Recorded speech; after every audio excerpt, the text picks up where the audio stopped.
Today, we are going to learn and understand the question and answers of lesson number 17, Effects of Light from 7th Standard General Science. टेक्स्टबुकमध्ये page number 117 वर हा exercise दिलेला आहे. आजच्या व्हिडिओमध्ये या एक्सरसाइजमध्ये जे क्वेश्चन्स विचारलेले आहेत त्यांचे आन्सर्स आपण डिस्कस करणार आहोत. अतिशय इंटरेस्टिंग असा हा लेसन आहे. क्वेश्चन्सच्या मार्फत आपण संपूर्ण लेसन अगदी व्यवस्थित समजून घेणार आहोत. क्या बात है सर, क्या बात है सर, क्या बात, ये बात है. चला तर मग फर्स्ट क्वेश्चन पाहूया. Fill in the blanks. त्यातील फर्स्ट आहे, when the beams from the headlights of a car fall on an object in the night, the shadows called dash and dash can be seen. रात्रीच्या वेळी कारच्या ज्या headlights आहेत त्या हेडलाईट्समधून जो प्रकाश येतो तो प्रकाश एखाद्या ऑब्जेक्टवर म्हणजे एखाद्या वस्तूवर पडल्यावर ज्या शॅडोज तयार होतात, ज्या सावल्या तयार होतात त्यांना काय म्हणतात. आता तुम्ही ऑब्झर्व केलं असेल की एखाद्या प्रकाश झोताच्या मध्ये जर एखादी वस्तू आली तर दोन प्रकारच्या शॅडोज तयार होतात. एक गडद शॅडो तयार होते म्हणजे डार्क, आणि एक फेंट शॅडो तयार होते. मग जी डार्क शॅडो तयार होते त्याला म्हणतात अंब्रा, आणि जी फेंट अशी शॅडो तयार होते त्याला म्हणतात पेनम्ब्रा. आता ही कन्सेप्ट आपण जसे जसे क्वेश्चन्स पुढे येत जातील तसे आणखी व्यवस्थित समजून घेणार आहोत. आत्ता फक्त हे आन्सर्स व्यवस्थित समजून घ्या. नेक्स्ट आहे, during a lunar Eclipse the shadow of the dash false on the dash. Lunar Eclipse म्हणजे चंद्रग्रहण. लुनार इक्लिप्सच्या वेळी कशाची शॅडो कशावर पडते तुम्हाला आठवतंय? आपण जिओग्राफीमध्ये अभ्यास केला होता लुनार इक्लिप्स, सोलार इक्लिप्स. हे पहा, जेव्हा लुनार इक्लिप्स असतं तेव्हा सन, मून आणि अर्थ यांचं कसे असतात ते एका स्ट्रेट लाईनमध्ये असतात. पण आधी सन असतो, मग अर्थ असते आणि मग मून असतो. याचाच अर्थ काय? अर्थची शॅडो मूनवर पडत असते. So during a lunar Eclipse the shadow of the earth false on the moon. आता सोलार इक्लिप्सच्या वेळी कशाची शॅडो कशावर पडत असते? तर हा जो मून असतो तो इथे असतो, मध्ये असतो. म्हणजे कसं असतं हे पहा, सन, मून, अर्थ. या सोलार इक्लिप्सच्या वेळी काय होतं? मूनची शॅडो अर्थवर पडते. So during a solar eclipse the shadow of the moon falls on the earth. Next question आहे, various shades of colour are seen in the sky at sunrise and sunset due to dash. Sunrise आणि सनसेटच्या वेळी आपल्याला आकाशामध्ये वेगवेगळ्या रंगछटा colours दिसत असतात. ते कशामुळे? तर स्कॅटरिंग ऑफ लाईट. आता स्कॅटरिंग ऑफ लाईट म्हणजे काय ते आपण या नेक्स्ट क्वेश्चनमध्ये समजून घेऊया. Question number 2, give reasons. त्यातील फर्स्ट क्वेश्चन आहे, space beyond the earth's atmosphere appears dark. अर्थच्या ॲटमॉस्फिअरच्या पलीकडे जे स्पेस आहे त्या स्पेसमध्ये सगळा अंधारच अंधार आहे. असं कशामुळे? चला आन्सर पाहूया. There is a vacuum beyond earth's atmosphere. अर्थचे जे ॲटमॉस्फिअर आहे, वातावरण आहे, त्याच्या पलीकडे जे स्पेस आहे त्या स्पेसमध्ये व्हॅक्यूम आहे. व्हॅक्यूम म्हणजे काय? आपला व्हॅक्यूम क्लिनर घरातला? नाही. व्हॅक्यूम म्हणजे काय? तर पोकळी. काहीच नाही आहे तिथे त्या स्पेसमध्ये. Due to which there is no medium for scattering of sunlight. आणि यामुळे व्हॅक्यूम असल्यामुळे काय होतं आहे? सनलाईट स्कॅटर व्हायला तिथे काही मीडियमच नाही आहे, त्यामुळे तिथे सगळा अंधार आहे. As a result space appears dark. आता हे आपण समजून घेऊयात टेक्स्ट बुकमध्ये जे हे एक्सपेरिमेंट दिलेलं आहे त्यावरून. स्वच्छ पाण्यामध्ये जर तुम्ही लेझर लाईट सोडला तर त्या स्वच्छ पाण्यामध्ये तुम्हाला लेझर लाईट दिसत नाही. पण त्याच पाण्यामध्ये जर तुम्ही दुधाचे काही ड्रॉप्स टाकले आणि मग लेझर लाईट पाहिला तर इथे तुम्हाला हे पहा चक्क लेझर लाईट दिसतोय. असं कशामुळे होतं? हे पहा, इथे या लेझर लाईटला काही मीडियमच नव्हतं स्कॅटर व्हायला, कारण हे जे पाणी आहे ते अगदी स्वच्छ होतं. पण आता या पाण्यामध्ये दुधाचे काही ड्रॉप्स टाकल्यामुळे दुधाचे सूक्ष्मकण या पाण्यामध्ये सगळीकडे पसरले गेले. त्या सूक्ष्मकणांवर हे लेझर लाईट आदळल्यामुळे काय झालं? ही जी लाईट आहे ती स्कॅटर झाली. लाईट स्कॅटर झाल्यामुळे आपल्याला या बीकरमध्ये लेझर लाईट अशा प्रकारे दिसलेलं आहे. असेच आपल्याबरोबर होत असते सन आणि अर्थमध्ये. हे पहा, आपल्याला लाईट कोण देतं? लाईटचा मेन सोर्स सन आहे. सन रे किती रंगांनी बनलेला आहे? 7 वेगवेगळ्या रंगांनी. हो ना, विब्ग्योर आठवत आहे ना? सो सन रे हा वेगवेगळ्या रंगांनी बनलेला आहे. आणि जेव्हा तो आपल्या अर्थपर्यंत पोहोचतो तेव्हा त्याला कशातून यावं लागतं? तर अर्थच्या ॲटमॉस्फिअरमधून यावं लागतं. अर्थच्या ॲटमॉस्फिअरमध्ये आहेत खूप सारे डस्ट पार्टिकल्स, वेगवेगळे मॉलिक्युल्स, ऑक्सिजन, नायट्रोजन, हो की नाही? मग या सगळ्यामधून हे सनरे येत असतात. मग जेव्हा हे सनरे येत असतात तेव्हा ते डस्ट पार्टिकलवर आदळतात, वेगवेगळ्या मॉलिक्यूलवर आदळतात आणि ते आदळल्यामुळे काय होतं, ते स्कॅटर होतात आणि ते स्कॅटर झाल्यामुळे त्यातले जे वेगवेगळे रंग आहेत ते सगळीकडे विखुरले जातात, हो की नाही. आणि म्हणूनच आपल्याला आकाश हे निळं दिसत असतं. आलं लक्षात? आपल्याला प्रकाश कसा काय मिळतो हे पहा, या सेकंड पिक्चरमध्ये सुद्धा तसंच दाखवलेलं आहे. हा आहे सन, हा आहे डस्ट पार्टिकल. किती मोठा दिसतोय. असे डस्ट पार्टिकल्स आपल्याला दिसत असतात का डोळ्यांनी? नाही दिसत. ते कधी दिसतात आपल्याला? कवडशामध्ये दिसत असतात, हो ना. जेव्हा आपलं पूर्ण रूम बंद असते आणि त्या रूममध्ये एक छोटंसं खिडकीमधून आपण छोटीशी खिडकी अशी उघडली तर आपल्याला असं प्रकाश त्या खिडकीतून कवडसा दिसत असतो आणि त्या कवडशामध्ये आपल्याला प्रकाशामध्ये वेगवेगळे असे डस्ट पार्टिकल्स, खूप सारे डस्ट पार्टिकल्स असे दिसत असतात, हो ना. मग आता इथे तो डस्ट पार्टिकल थोडासा मोठा केलेला आहे आणि हा सन आहे. या सनचा रे या डस्ट पार्टिकलवर पडला किंवा एखादा मॉलिक्यूल आहे असं समजा, पडल्यामुळे काय झालंय, सनरे त्याला आदळल्यामुळे काय झालं, लाईट सगळी स्कॅटर झालेली आहे, सनरे स्कॅटर झालेला आहे आणि त्यामुळे आपल्याला सर्वत्र प्रकाश दिसतोय. So there is a vacuum beyond earth's atmosphere. अर्थच्या ॲटमॉस्फिअरच्या पलीकडे जे स्पेस आहे त्या स्पेसमध्ये व्हॅक्यूम आहे. असे डस्ट पार्टिकल्स किंवा मॉलिक्युल्स नाही आहेत, सगळी पोकळी आहे. Due to which there is no medium for scattering of sunlight. आणि मग सनलाईटला स्कॅटर व्हायला काही मीडियम आहे का तिथे? पोकळीच आहे ना. मग सन रे जो आहे तो कुठे जाऊन आदळणार आणि कुठे स्कॅटर होणार? असं होणारच नाही, हो ना. As a result space appears dark. जर आपल्या अर्थवर ॲटमॉस्फिअरच नसतं तर आपली अर्थसुद्धा अशा प्रकारेच डार्क असती, आपल्याला सुद्धा सर्वत्र अंधारच दिसला असता. अर्थात आपण तेव्हा मग नसतोच, कारण की काय होतं माहिती आहे का, या सनलाईटवरच तर आपलं सगळं आयुष्य डिपेंड आहे. जर सनलाईट नसती तर प्लांट्स नसते तर आपण ॲनिमल्स, आपण कोणीच नसतो, हो ना. सर्वत्र अंधारच असता. चला नेक्स्ट क्वेश्चन पाहूयात. We are able to read while sitting in the shade. सावलीमध्ये बसून आपण रीड करू शकतो. काय कारण आहे त्यामागचे? चला आन्सर पाहूया. The sun is an extended source of light which is far away from the earth. Extended source म्हणजे काय? आता टेक्स्टबुकमध्ये अशा प्रकारच्या 2 फिगर्स जर दिलेले आहेत, पण त्याचा काय अर्थ आहे हे पहा. इथे ही एक कॅन्डल आहे आणि इथे हे कार्डबोर्ड आहे. कार्डबोर्डला एक छोटेसे होल केलेले आहे. त्या छोट्याशा होलमधून या कॅन्डलचा प्रकाश, या कॅन्डलची लाईट इथे पसरली जात आहे. आलं लक्षात? मग ही जी लाईट आहे या छोट्याशा होलमधून येणारी, त्याला काय म्हणतात? लाईटचा पॉईंट सोर्स. आणि आता इथे हे नेक्स्ट डायग्राम पहा. इथे हा टॉर्च आहे. या टॉर्चचा सगळ्याचा सगळा प्रकाश इथे समोर पडतोय, बरोबर. सगळी लाईट समोर पडत आहे. म्हणजेच हा कोणता सोर्स झाला? तर एक्सटेंडेड सोर्स झाला. आपला सन मग कशा प्रकारचा सोर्स येणार आहे लाईटचा? सन किती मोठा आहे, हो की नाही. आणि त्याची जी लाईट आहे ती सगळीकडे पसरलेली असते. So sun is an extended source of light which is far away from the earth. आपल्या अर्थपासून सन खूप लांब आहे, बरोबर. आणि तो कसा आहे सोर्स लाईटचा? तर एक्सटेंडेड सोर्स आहे. सगळीकडे त्याची लाईट पसरलेली असते. The sunlight caste a shadow of the object in its path on the अर्थ. आता सनलाईटच्या मध्ये जर एखादं ऑब्जेक्ट आलं तर त्याची शॅडो ही पडणारच आहे, बरोबर. हे पहा, आता इथे या झाडावर सनलाईट पडतीये, मग या झाडाची सुद्धा शॅडो खाली पडत आहे. This shadow has no umbra but penumbra which is nothing but the shade. आता अम्ब्रा म्हणजे काय आणि पेनेम्ब्रा म्हणजे काय? फिल इन द ब्लँक्समध्ये सुद्धा आपल्याला आलं होतं, हो ना. चला समजून घेऊयात. आता हे पहा, हा टॉर्च आहे. या टॉर्चमध्ये हा छोटासा बॉल आपण ठेवलेला आहे. हे छोटंसं एक ऑब्जेक्ट आहे. टॉर्चच्या लाईटच्या मध्ये ऑब्जेक्ट आल्यामुळे या ऑब्जेक्टची शॅडो इथे या कार्डबोर्डवर पडलेली आहे. पण ही शॅडो कशी पडलेली आहे?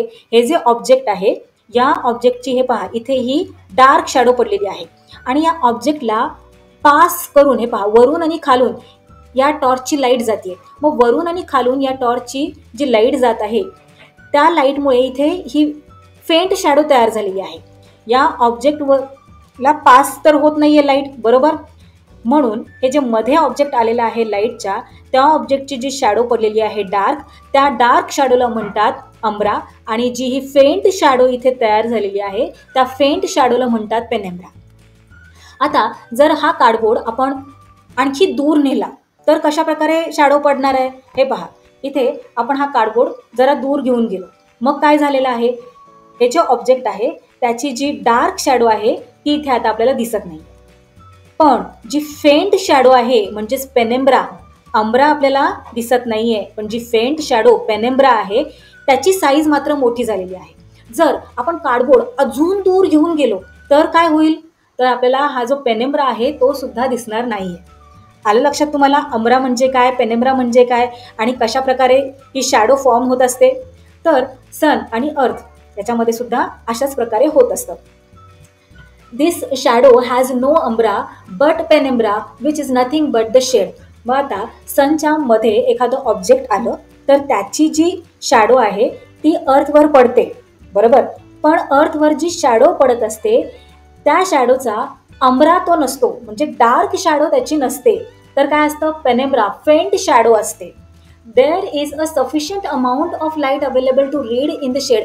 आणि मग त्या पेनेम्ब्रामध्ये, त्या शेडमध्ये रीड करण्यासाठी सफिशियंट लाईट तिथे असते. हे पहा, जसं की आपण या एक्सपेरिमेंटमध्ये पाहिलं, इथे अंब्रा म्हणजे डार्क शॅडो, त्या डार्क शॅडोमध्ये जर आपल्याला रीड करायला सांगितलं तर रीड करता येणार नाहीये.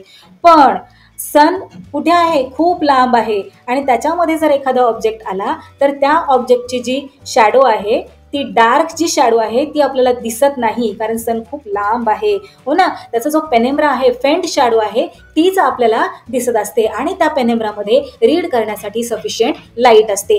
Hence we are able to read while sitting in the shade. चला नेक्स्ट क्वेश्चन पाहूयात. We should not observe the solar eclipse with naked eyes. आपल्या उघड्या डोळ्यांनी आपण सोलार इक्लिप्स पाहायला नाही पाहिजे. आता या क्वेश्चनचे आन्सर तर आपण 5th स्टँडर्डपासून देत आलेलो आहोत. चला आन्सर राईट करूयात. The earth receives the harmful ultraviolet rays from the sun. During a solar eclipse, even if brightness of the sun is less, the ultraviolet rays reach the earth. जे ultraviolet raise आहेत ते आपल्या अर्थपर्यंत पोहोचत असतात. If the solar Eclipse is seen or watched with naked eyes, आपण उघड्या डोळ्यांनी जर हे सोलार इक्लिप्स पाहिलं तर काय होतं, the ultraviolet rays directly enter our eyes. Directly आपल्या डोळ्यांमध्ये ते अल्ट्राव्हायोलेट रेज जातात अँड डॅमेज विजन, आणि आपल्याला जी आपली जी दृष्टी असते ती डॅमेज होते, त्याला हार्म होतं. Hence the solar eclipse should not be observe with naked eyes. Next question पाहूयात. Question number 3. Give some examples of scattering of light that we come across in day to day life. Scattering of लाईटचे दैनंदिन जीवनातील काही examples आपल्याला विचारलेले आहेत. चला तर मग आन्सर राईट करूयात. A beam of light emerging from a cinema projector on a screen. त्यानंतर a beam of light emerging from headlamps of a car moving through a thick fog. Fog म्हणजे काय, तर धुकं. जेव्हा खूप धुकं पडलेलं असतं आणि त्या धुक्यातून आपण जात असतो, ट्रॅव्हल करत असतो, आणि कारचे हेडलाईट्स आपण ऑन केले की आपल्याला कशा प्रकारे दिसतात, पूर्ण त्यांचा तो पाथ आपल्याला दिसतो की नाही स्कॅटर झालेला लाईटचा. So, a beam of light emerging from headlamps of a car moving through a thick fog. Then the sun appears red at sunset, and then the sky appears blue. हे scattering of लाईटचे काही आपले day to day लाईफमधले examples आहेत. Next question पाहूयात. Question number 4.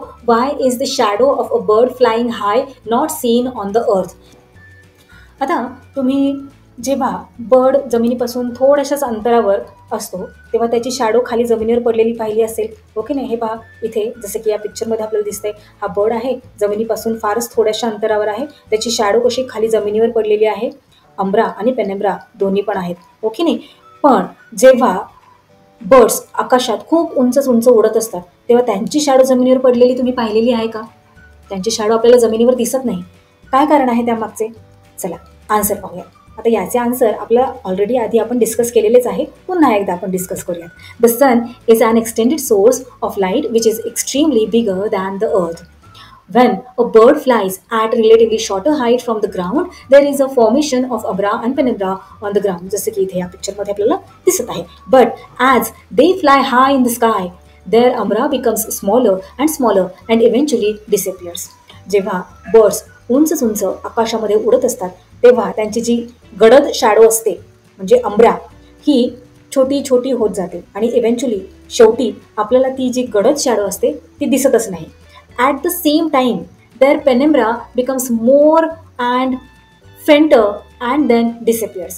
आणि मग same टाईमला आता त्यांची जे अम्र आहे म्हणजे जी डार्क शॅडो आहे, आता इथे कसा तुम्हाला डार्क शॅडो दिसते की नाही, कारण हा जो पक्षी आहे, हा जो बर्ड आहे तो जमिनीपासून फार थोड्या अंतरावर आहे.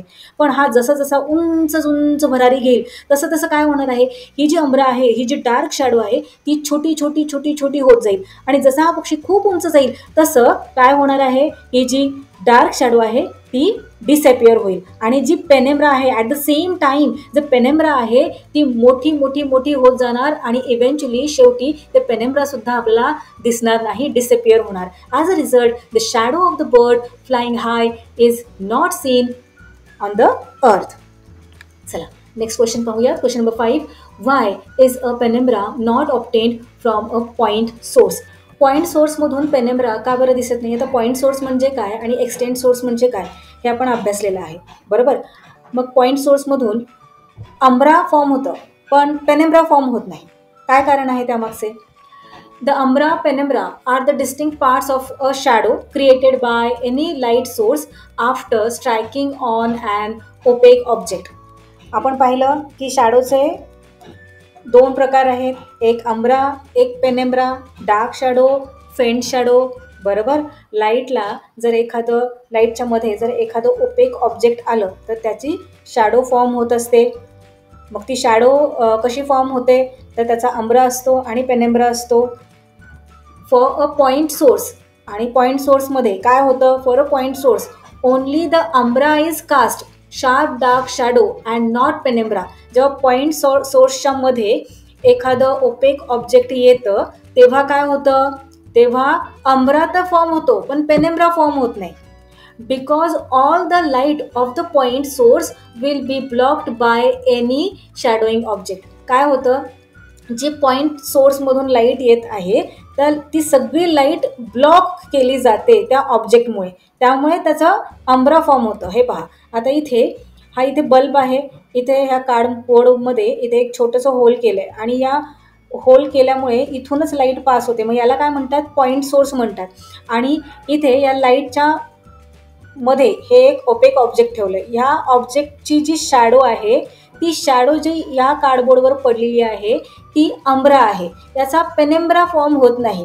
का, कारण की जी या पॉईंट होलमधून येणारी सगळीच्या सगळी लाईट आहे ती या ऑब्जेक्टमुळे ब्लॉक झालेली आहे. सगळी लाईट ब्लॉक झालेली आहे, थोडीसुद्धा लाईट त्याच्या वरून खालून पास होत नाही आहे. त्यामुळे काय होतंय, पेनेम्ब्रा फॉर्म होत नाही आहे. जसं की इथे आपण पाहिलं, इथे हा एक्सटेंड सोर्स आहे, इथे हे ओपेक ऑब्जेक्ट आपण या लाईट सोर्सच्या मध्ये ठेवलं की हे ऑब्जेक्ट इथे मध्ये आल्यामुळे काय झालेलं आहे, इथे अम्ब्रा तर फॉर्म झालेला आहे पण शिवाय पेनेम्ब्रा सुद्धा फॉर्म झालेला आहे. कारण ही जी लाईट आहे ती कशी आहे, एक्सटेंड सोर्स आहे, याच्या वरून आणि खालून दोन्हीकडून सुद्धा लाईट पास होत आहे.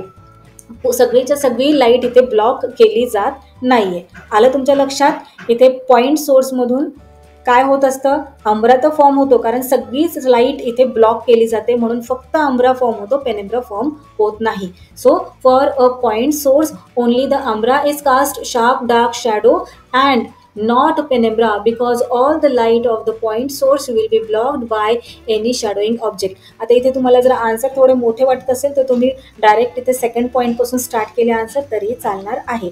whereas penumbra forms only when some of the light from the source gets blocked by the shadowing object and not all of it, जसे की आता आपण इथे डिस्कस केले. चला नेक्स्ट क्वेश्चन पाहूयात. Question number 6. Answer the following questions in your on words. त्यातील first आहे, what is meant by scattering of light.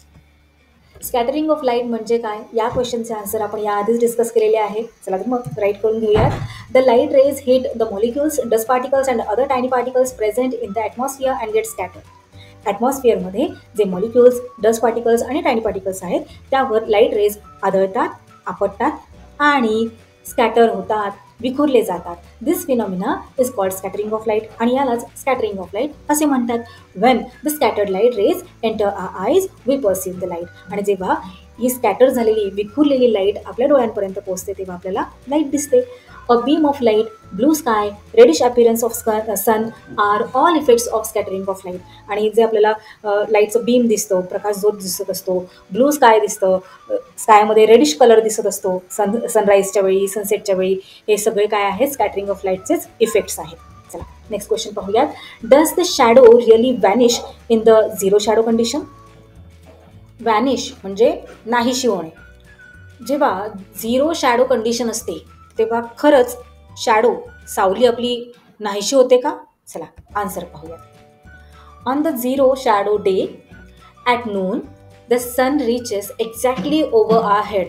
जेव्हा झिरो शॅडो डे असतो दुपारच्या वेळी तेव्हा काय होतं, सन बरोबर आपल्या डोक्याच्या वरती असतो. Thus the shadow of our body in a standing position. मग जी आपली शॅडो आहे ती कशी असते? खाली बरोबर स्टँडिंग पोझिशनमध्ये without stretching hands and legs. मग हात वगैरे काही स्ट्रेच करायचे नाही, एकदम स्ट्रेट उभं राहायचं. जेव्हा सन आपल्या डोक्यावर असतो तेव्हा काय होतं, आपली जी शॅडो आहे ती आपल्याबरोबर खालीच पडते, म्हणजे स्टँडिंग पोझिशनमध्ये खाली. is formed right below the base of our feet.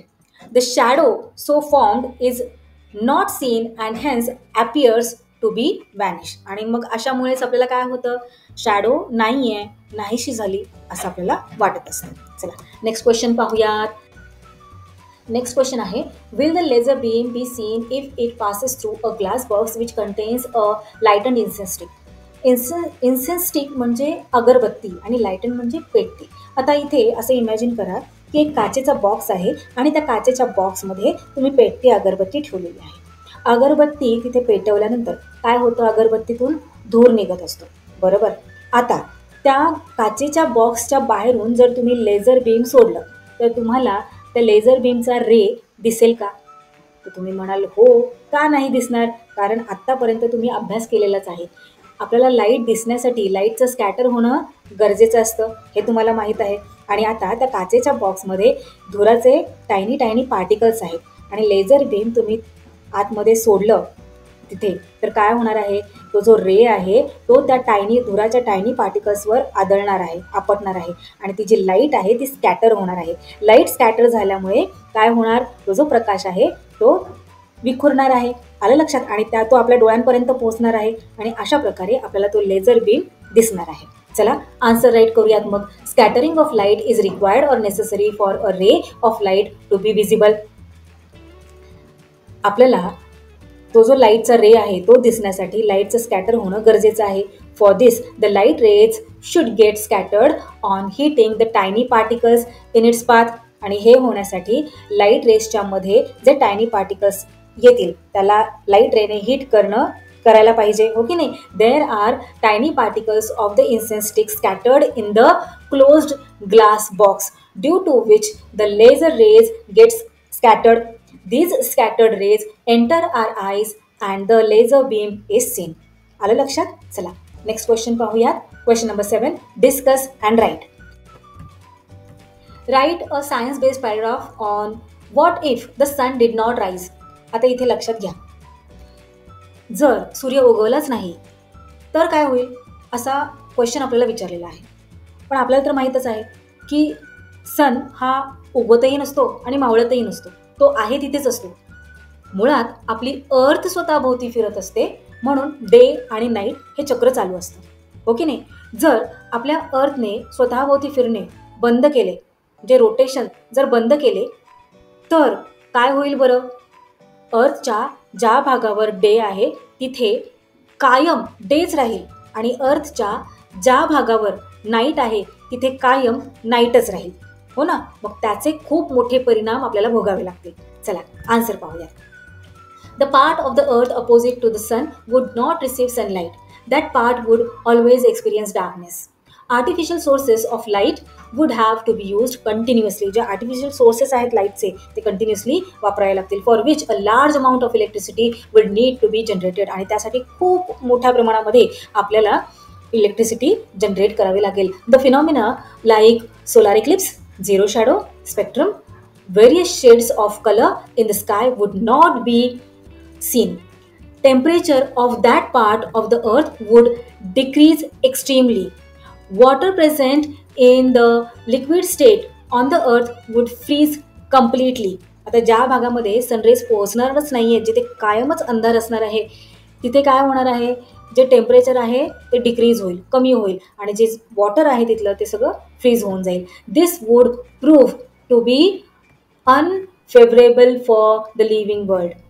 The process of photosynthesis in the plants would not take place in the absence of sunlight. This would adversely affect plants' growth. Animals that feed on plants would become endangered.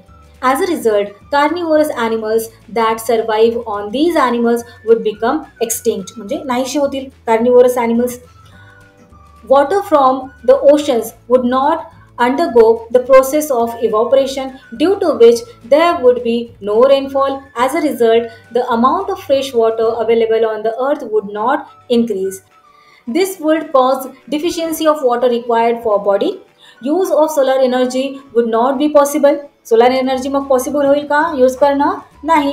Temperature of the part of earth facing the sun, आता ज्या पार्टमध्ये sunlight आहे, आतापर्यंत आपण काय discuss करत होतो की ज्या पार्टमध्ये सनलाईट पोहोचत नाहीये, सनच्या अपोजिट जी साईड आहे अर्थची त्या साईडबद्दल आपण बोलत होतो. आता ज्या साईडला सन फेस करत आहे अर्थच्या तिथे काय होणार आहे, जे टेम्परेचर आहे ते खूप वाढणार आहे, would increase tremendously. This would lead to faster evaporation of water and there would be no rainfall. As a result, plant as well as animal life would come to an end. आणि अशा प्रकारे जर आपल्या अर्थवर सनराइजच झाला नाही तर अर्थवर लाईफच exist करणार नाही. चला नेक्स्ट क्वेश्चन पाहूयात. What efforts will you make to remove the misconceptions about eclipse. इक्लिप्सबद्दल जे गैरसमज आहेत, मिसकन्सेप्शन्स म्हणजे गैरसमज, ते घालवून टाकण्यासाठी, रिमूव्ह करण्यासाठी तुम्ही कोणते प्रयत्न कराल. चला आन्सर पाहूयात. We will make people understand and accept the fact that an eclipse is a natural phenomena like rain, spectrum, seasons, for which we will take following steps. We will provide the scientific information about eclipse through various media. If an eclipse is going to take place in the near future, we will create awareness about it through advertisements. We will give the experience of viewing an eclipse through special goggles and telescopes. We will arrange a tour to observe an eclipse taking place in the region far away from us. We will show people how an eclipse takes place by making models of the sun, the moon, and the earth. We will convince people that the intake of food during the period of eclipse does not cause any ill effect on health. Next question पाहूयात. Various eclipse and the conditions during that period. वेगवेगळे ग्रहण आणि तेव्हाची स्थिती आपल्याला विचारलेली आहे. त्यासाठी आपण थोडक्यात सोलार इक्लिप्स म्हणजे काय, लुनार इक्लिप्स म्हणजे काय आणि कशा कंडिशन्स असतात ते एकदा समजून घेऊयात. हा आहे सन. सन आपल्यासाठी लाईटचा मेन नॅचरल सोर्स आहे. मून आपल्या अर्थ भोवती गोल गोल फिरत असतो. मग मूनला बरोबर घेऊन आपली अर्थ सन भोवती गोल गोल फिरत असते. मग त्यालाच रिव्हॉल्युशन ऑफ दी अर्थ असे म्हणतात. मग रिव्हॉल्युशनच्या वेळी कधी कधी सन, मून आणि अर्थ हे एका सरळ लाईनमध्ये येतात. मग अशाच कोणत्या तरी न्यू मूनच्या एका दिवशी, एका स्पेशल दिवशी सन, मून आणि अर्थ असे एका लाईनमध्ये आले की मग काय होते हे पहा. इकडून हा सन आहे, न्यू मूनचा डे आहे. न्यू मूनच्या डेच्या दिवशी काय होते, आपल्या अर्थवरून आपल्याला मून दिसतो का, तर नाही दिसत, कारण सनची लाईट मूनच्या या हाफ पोर्शनमध्ये असते. मग या हाफ पोर्शनमध्ये लाईट पडते का सनची, तर नाही. म्हणून न्यू मून डेच्या दिवशी आपल्याला अर्थवरून मून दिसत नाही. त्यालाच आपण मराठीमध्ये अमावस्या असे म्हणतो.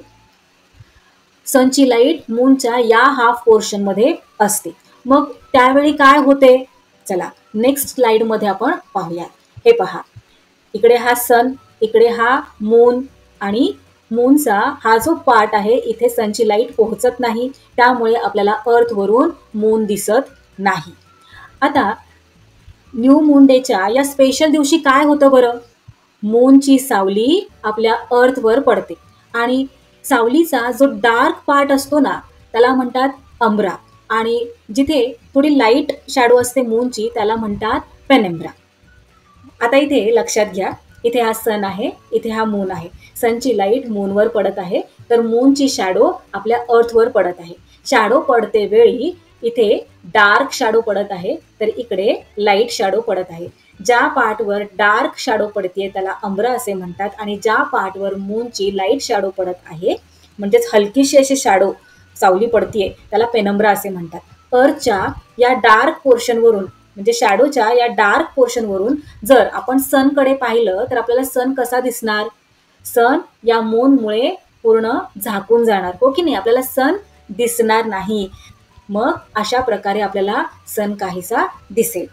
तर यालाच म्हणतात टोटल सोलार इक्लिप्स, कारण मूनने पूर्णपणे सनला झाकून टाकलेले असते, त्यामुळे त्याला म्हणतात टोटल सोलार इक्लिप्स. आता जर आपण या लाइटर पार्टकडून सनकडे पाहिले तर आपल्याला सन कसा दिसेल? मग हा मून सनला पूर्णपणे झाकू शकेल का या पार्टवरून जर आपण पाहिले सनकडे? तर नाही. आपल्याला सन काहीसा अशा प्रकारे दिसेल. हे पहा, जर इकडून पाहिले किंवा इकडून पाहिले तर सनचा थोडासा पार्ट आपल्याला दिसेल आणि बऱ्याचशा पार्टमध्ये मूनने सनला झाकलेलं असणार आहे. तर मग अशा प्रकारच्या सोलार इक्लिप्सला काय म्हणतात? Partial solar Eclipse. आता इथे एक गोष्ट लक्षात घ्या. अर्थ प्रमाणे मूनचा जो ऑर्बिट आहे ना तो सुद्धा इलिप्टिकल आहे. त्यामुळे अर्थ आणि मून या दोघांचे अंतर हे सगळ्या ठिकाणी सारखे नसते. कधी जास्त असते तर कधी कमी असते. ज्या ठिकाणी अर्थ आणि मूनचे अंतर जास्त असते त्याला ॲपोजी असे म्हणतात, तर ज्या ठिकाणी अंतर कमी असते त्याला पेरिजी असे म्हणतात. तर यामुळे काय होते? इथे पहा, इथे मून अर्थच्या जवळ आहे आणि इथे सुद्धा मून अर्थच्या जवळ आहे. मग जेव्हा मून अर्थच्या जवळ असतो तेव्हा त्याला पेरिजी असे म्हणतात आणि जेव्हा मून अर्थच्या पासून लांब असतो तेव्हा त्याला अपोजी असे म्हणतात.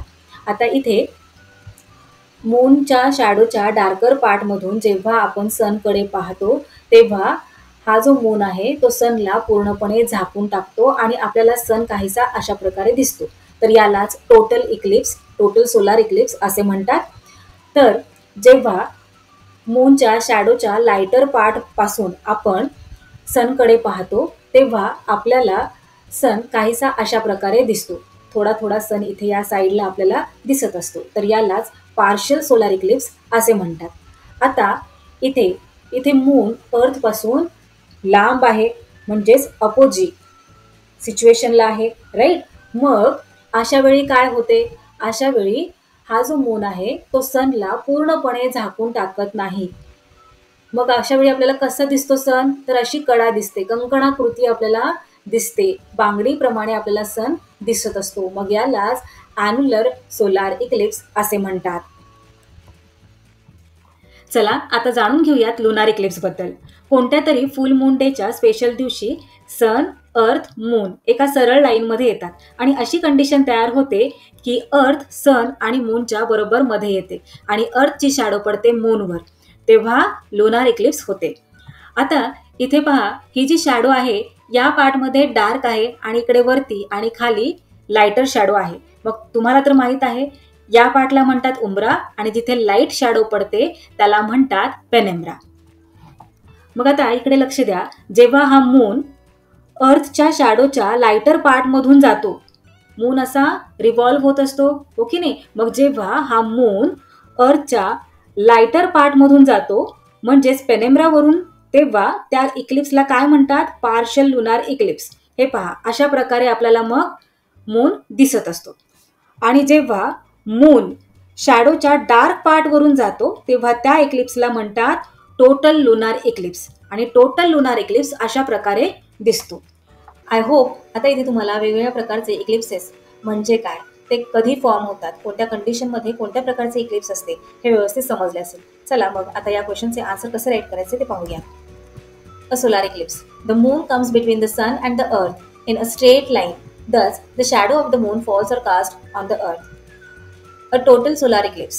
कसे दिसते टोटल सोलार इक्लिप्स? कैसे? अशा प्रकारे, हो ना? It is visible from within the part of the earth where the umbra of the moon falls.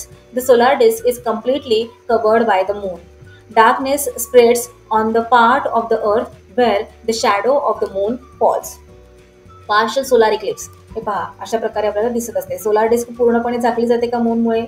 नाही. हे पहा कशा प्रकारे सोलार डिस्क म्हणजे सन आपल्याला इथे दिसत असतो, म्हणून याला पार्शियल सोलार इक्लिप्स असे म्हणतात. It is visible from within the part of the earth where the penumbra of the moon falls. The moon does not cover the solar disc completely. And annular solar eclipse. हे पहा अशा प्रकारे दिसत असते. फक्त कंकणाकृती सूर्यग्रहण असं म्हणतो ना आपण, त्यालाच काय म्हणतात, and annular solar eclipse. It is seen or visible from the part of the earth where a very small portion of the umbra of the moon falls. It is seen that the part of solar disk except the peripheral ring is completely covered by the moon. The edge of solar disk appears like an illuminated ring. आता lunar eclipse पाहूया. The earth comes between the sun and the moon in a straight line. Solar इक्लिप्सच्या वेळी काय होत असतं, सन आणि अर्थच्या मध्ये moon येतो. तर लुनार इक्लिप्सच्या वेळी काय होत असतं, सन आहे तिथेच राहतो, अर्थ सन आणि मूनच्या मध्ये येत असते, म्हणून तेव्हा काय असते, लुनार इक्लिप्स असते. So the earth comes between the sun and the moon in a straight line. Thus the shadow of the earth falls or cast on the moon. आता टोटल लुनार इक्लिप्स कसं असते हे पहा अशा प्रकारे. At this event the moon completely comes in the shadow of the earth. Partial lunar eclipse हे पहा अशा प्रकारेचे असते. At this event a part of the moon comes in the shadow of the earth. चला next question पाहूयात. Question number 8. Explain the difference. आपल्याला इथे फरक सांगायचा आहे पॉइंट सोर्स ऑफ लाईट आणि extended source of light. So हे पहा याला म्हणतात पॉइंट सोर्स ऑफ लाईट आणि हे आहे एक्सटेंडेड सोर्स ऑफ लाईट. आता ही डायग्राम तुम्ही ड्रॉ करायची काही गरज नाही आहे, फक्त इथे तुम्हाला लक्षात यावं यासाठी मी इथे डायग्राम दिलेली आहे. चला डिफरन्स सांगूयात. A point source is tiny in size, जसे की इथे आपल्याला डायग्राममध्ये दिसत आहे. एक्सटेंडेड सोर्स कसा असतो, सन काय आहे, एक्सटेंडेड सोर्स आहे ना लाईटचा. And extended source of light is bigger in size. The umbra is obtained from this source of light. The umbra and penumbra are both obtained from this source of light. Examples काय आहेत, light comes from a tiny hole, आणि इथे extended source of light मध्ये examples येतील the sun, a torch. Next difference पाहूयात. Umbra and penumbra. Umbra आणि penumbra मध्ये आपल्याला डिफरन्स सांगायचा आहे. हे पहा इथे आपण या एक्सपेरिमेंटमध्ये पाहिलं होतं की अम्ब्रा म्हणजे काय, तर डार्क शॅडो, आणि पेनेम्ब्रा म्हणजे काय, फेंट शॅडो, लाईट शॅडो. चला डिफरन्स पाहूयात. हे पहा याला म्हणतात अम्ब्रा जे डार्क शॅडो आहे, आणि ही आहे पेनेम्ब्रा. डिफरन्स पाहूयात. द अम्ब्रा इज डार्क आणि पेनेम्ब्रा काय आहे, फेंट आहे. The umbra is obtained from a point source as well as an extended source of light. आणि पेनेम्ब्रा पॉइंट सोर्समधून आपल्याला दिसतं का, नाही दिसत, हो की नाही. एक्सटेंडेड सोर्समध्येच आपल्याला पेनेम्ब्रा ऑब्झर्व करायला मिळत असतं. The penumbra is obtained only from an extended source of light. A total eclipse takes place from the part of umbra. A partial eclipse takes place from the part of penumbra. Now, my dear learners, इथे आपला हा exercise complete झालेला आहे. If you found this video helpful and learned something new, don't forget to hit that like button to show your support. And if you are new here, subscribe to the channel so you never miss out on further content like this. Thanks for watching.